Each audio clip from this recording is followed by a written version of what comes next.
beautiful morning in Central Park. A great time to row, to cycle, or to just take a stroll, away from the hustle and bustle of Manhattan. But I'm not here to relax. I'm here to find food. Not from the usual places, but from here. I'm here to forage.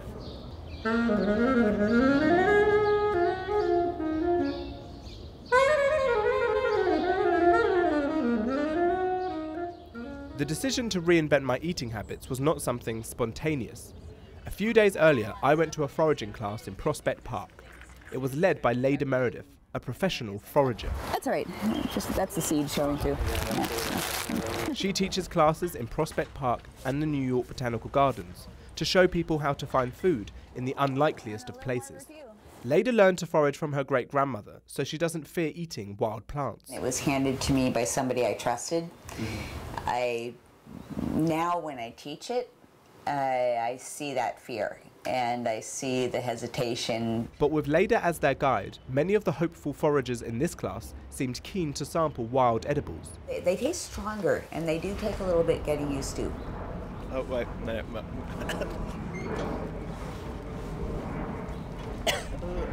But some don't mind the taste and even see themselves becoming completely self-sufficient in acquiring all types of food. Yeah, basically I'm one of those people that eventually is going to hunt for our own food. So when are you going to do that? All my friends are actually doing it next month. I'm waiting to get like a gun. But other students are less convinced that they could forage by themselves. Well, I'm kind of scared to go out on my own. Really? Yeah. Yeah, I'm not sure that even one class is enough for me to feel comfortable. Leda reassures those who are concerned and says that we are all capable of being expert foragers.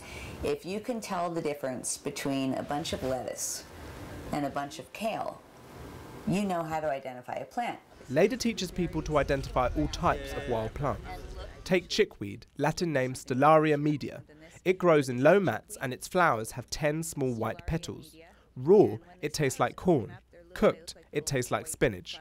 But Leda decides not to pick this particular bunch. But that, with foraging, it's just like shopping at the store. I wouldn't buy a wilted head of lettuce at the store, and I'm not going to pick some stringy-looking chickweed.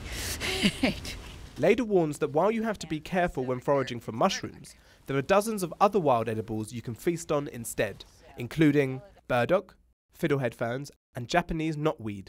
And they're all free. The price tag is one reason Leda says New Yorkers are now more interested in foraging. And then there's the fact that it's just free food, and our economy is still pretty much tanked right now, and so people are interested in free food. So Leda makes foraging seem really easy, but I'm now here in Central Park in the Rambles to see if I could do it by myself. And as an amateur forager, finding wild edibles in the 843 acres of Central Park was easy. But before you dine, always be careful. And I found, just by the side of the road, some wild garlic.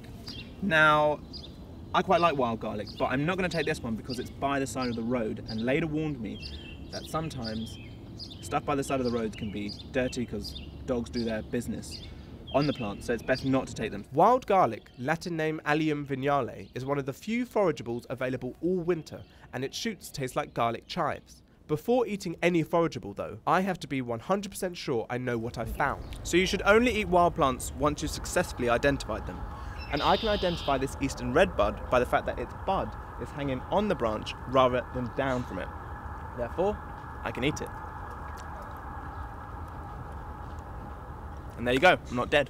The health department did not say whether anyone has ever died from foraging, but I certainly felt fine after my adventure. That's because I remembered Leda's first rule of foraging. When in doubt, leave it out. A rule that anyone thinking of foraging should definitely abide by.